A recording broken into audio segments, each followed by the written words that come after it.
Get ready for a wild ride as we delve into the fascinating story behind the horror classic, Child's Play 2. This sequel had a rocky road to success, and it's a tale that will leave you on the edge of your seat. The rise and near fall of Chucky's franchise, Child's Play 2, released in 1990, was a pivotal moment for the Chucky franchise. It promised to build upon the success of the original. But little did anyone know that it would almost be the end of the line before it even began. Not because of any creative shortcomings or financial woes, but due to a controversial studio acquisition that threatened to derail the entire project.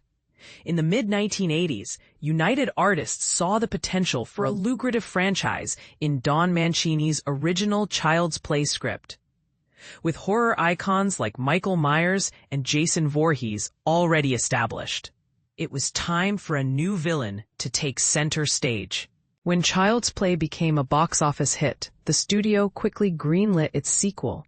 However, fate had other plans: the studio acquisition and its impact. United Artists, eager to capitalize on the success of the first film, began work on Child's Play 2 immediately. But just as pre-production was underway, the studio was acquired by Kintex, a company with a very different vision. Kintex, in a controversial move, wanted nothing to do with the horror genre and its association with a murder doll. Despite the financial success of the previous film, they demanded that the project be cancelled. This decision, which could have spelled the end for Chucky, sparked a series of events that would shape the franchise's future. United Artists, surprisingly, agreed to Kintex's demands, but fate had a twist in store.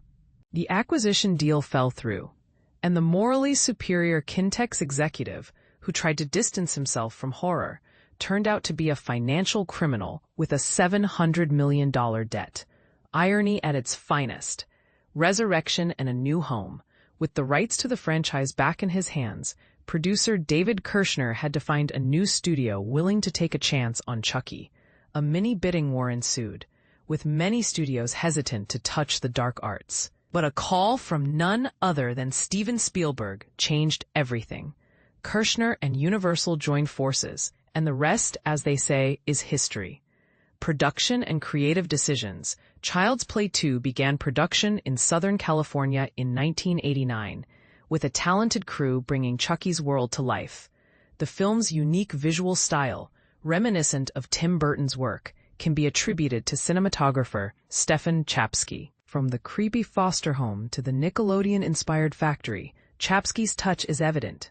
The return of Kevin Yeager, who handled the animatronics for Chucky, was crucial.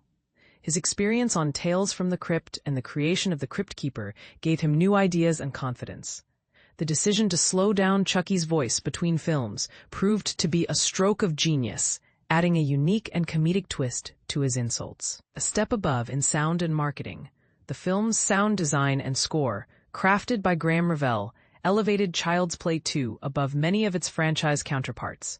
Revell's ahead-of-its-time score, with its weight and epic feel, added a new dimension to the horror, and his bold move of lying about his experience with a large orchestra paid off. Marketing for the film was innovative, with a 1-900 number set up for fans to hear pre-recorded Chucky lines. The response was overwhelming, with 40,000 calls in just 3 weeks. Universal felt they had a hit on their hands, and the positive test screenings only confirmed their belief. Critical and box office success. Child's Play 2 debuted worldwide on November 9, 1990, and opened at number 1, grossing over $11 million in its opening weekend.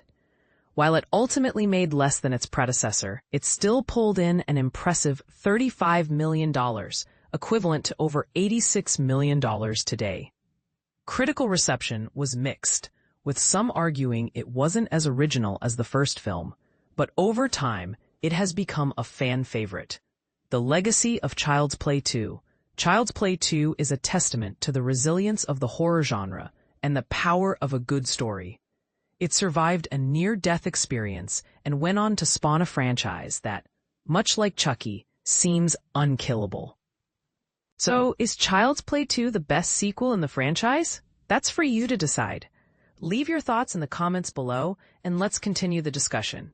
For more horror insights, be sure to check out our Joe Blow Horror Originals YouTube channel. Thanks for watching, and stay tuned for more thrilling tales.